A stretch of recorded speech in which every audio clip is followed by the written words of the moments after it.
Hey, Pastor Steve Waldron. I hope you're having a great day or night in Jesus. Thank you so much for being with us. We're in the mid-5th century, going through kind of a decade-by-decade look, with some exceptions, at church history, using Apostolic History Outline by Marvin Arnold as a base. I throw in some stuff I've learned over the years, add some commentary. Great book. Let's get started. So we're in 451 AD. Rome marked for destruction. He's got on here Daniel 7:23 as a reference. AD 451, Council of Chalcedon. Council of Chalcedon. This would be the two natures and Nestorianism condemned. Chalcedonic formulation. Again, we weren't involved in this. By this time, we were outlaws in the kingdom. Now, you have to remember, Rome wasn't all there was. According to Daniel, it was the greatest of kingdoms, but you had stuff all over the world. And we were there and also in Rome as well, the Roman area, because of transportation, because of lack of communication, no electronics. So it was very difficult to persecute on a very widespread scale, as well as Rome was marked for destruction. It was collapsing. And so they didn't have a lot of wealth and mechanism to persecute, but they did persecute, but not as widespread as they would have probably liked. And so AD 453, Pentecostal glossolalia, or tongue-speaking, martyred by Pope Leo I. Some were tongue-speaking Priscillianists, according to Roth, page 35. Of course, Priscillian had been put to death with 6 other oneness bishops who he had written the Monarchian Prologues, which were in 95+% of the Vulgate editions over the course of time up till 1900. Oneness commentary in the Vulgate, and they were still all around. They were, when Robinson studied from the 600s to the 800s in Spain, there were still Priscillianists everywhere. They were oneness. So there was a church and state, quote, devotions to the Holy Spirit has often not occupied a central position among Catholics. The emphasis upon internal illumination, which it involves, is so dangerous to the church. J.B. Russell, page 8. And that would be a lot of the meditations. They got into some unique practices like standing on pillars or sitting on pillars for weeks and months at the time, and all this asceticism came to be. Bainton, that's Roland Bainton, one of my favorite historians, many of you have heard me say it many times, stated that the Vandals were more holy than Catholics. Bainton, page 130.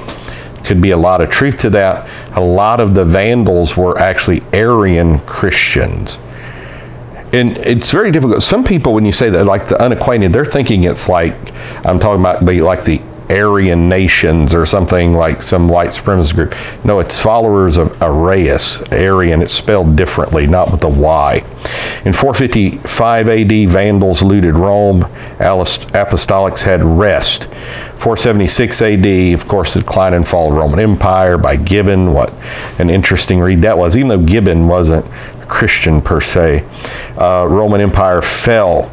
Rome could no longer lord over other nations. Vain historians wept and moaned over the fall of corrupt Rome. It was mainly secular Roman corruption as well as Catholic apostasy that brought the so-called Dark Ages. Nevertheless, Pope, or just really the Bishop of Rome, Gelasius, AD 496, proclaimed the popes to be above all laws, not subject to any authority. Was this outlawry? See Lorraine Baitner, page 235, considered from a Protestant view kind of the definitive look and takedown of Catholicism of several. AD 483, Bar Soma embraced monotheistic Nestorianism in Armenia. For centuries, Nestorianism was a variant of oneness. See A.S. Ataya, pages 275, 317, 321. Now, Seagraves, in his book on Urshan, has some great look at what Nestorianism was and some of the language, like perichoresis and a language they used on that. Just know there's a lot of false information about Nestorianism, a lot from official Catholic history, because if you study it, Nestorius wasn't my understanding, some raging lunatic. A lot of it had to do with politics, which was a lot of the. So, I mean, they're like, well, this is the Council of Chalcedon that we have to all ascribe to be an Orthodox Christian in the pale of Orthodox. Well, study what that is. I mean, that's just high-sounding words that deceive a lot of people. But study what really went on in 451 at the Council of Chalcedon, and you'll find it was an enormous amount of politics. Now, that's not to say that some people classed as Nestorians would not be seen as apostolic, and that probably were apostolic. And fascinatingly enough, we've covered this a lot in our biblical archaeology today. It's made the news recently as well about Christianity in China. They were Nestorians, basically. And a lot of Chinese history on that, which is fascinating. So most of the non-Catholic Christian bodies were collectively referred to as Cathari, the separated ones or the pure ones. This has come to mean, like Gnostic and all that, didn't mean that. Even when I first started studying church history in the 1980s, most people knew that it didn't mean. Now it means Gnostic and dualist and all of this. That's just a total rewriting of history. There may have been elements of that in some bodies because it was very difficult to have unanimity of agreement without the printing press, lack of Bibles, lack of transportation, lack of electronics, all these things. There was a lot of nuances. AD 400, God knows those that are his. AD 400 to 497, Pentecostal Donatists were more numerous than Catholics. That's according to Roland Baton, page 127. Now, I will say, Roland Baton, one of my favorite. I try to get everything he's got, okay? He's one of my favorite. I just love reading Roland Baton stuff. And he and I tend to have, even though he lived over 100 years ago, similar interests. Like he's writing about stuff I really like to study. I have not gone over and checked to make sure that that is a correct statement. So we're trusting Arnold here. You may, and if it's not a correct statement, please correct us, because we want to be all about the truth. We're not for a particular viewpoint other than the viewpoint of the truth. Church is supposed to be the pillar and ground of the truth.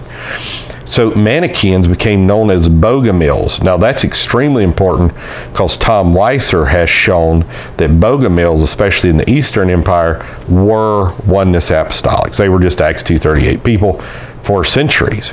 And a very dramatic thing in the the thousands AD, 1000s AD of they got exposed. Like the king wanted to know, like his physician, I think was a Bogomil, and so he said, I want to know what you believe. He told it, and there were people listening behind the curtain and all this. From AD 296 until 1100, they were violently slaughtered by militant Catholics. Langer, 340, 341, Laux, 141, 48. Now just know this too. Tons of these people that are known as Catholics were nominal Catholics. They were not radical Catholics. They were not, a lot of them didn't even really know. They just knew that they either had to say they were Catholic or they were going to be cut out of society in many areas. And so, they just weren't these devout people, a lot of them. So I don't like when people paint with a broad brush, because even there may have been people doing the slaughtering or commanded to slaughter that didn't, all this. People are individuals.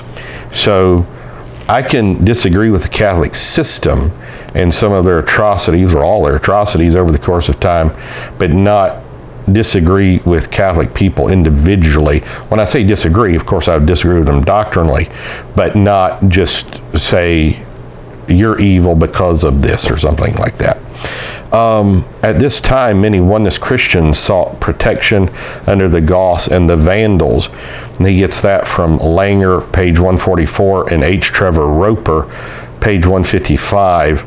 I think Mosham has some good stuff on that too. AD 419 to 501, Toulouse was a Gothic state. It was protected as an apostolic stronghold. I've got written in my notes here about Khazari and Byzantium, and that's found in Langer 144. The 7 churches of Asia were yet alive. Revelation 1:11. Jesus said, the gates of hell shall not prevail. One man told another about Acts 2:38. And we'll go into Nestorianism a little bit on AD 431, but we'll do that next time. So God bless. There's always been a church. Check out our other videos on this subject and dozens of other subjects. God bless you. Check out our Bible reviews. We'll see you later. Bye-bye.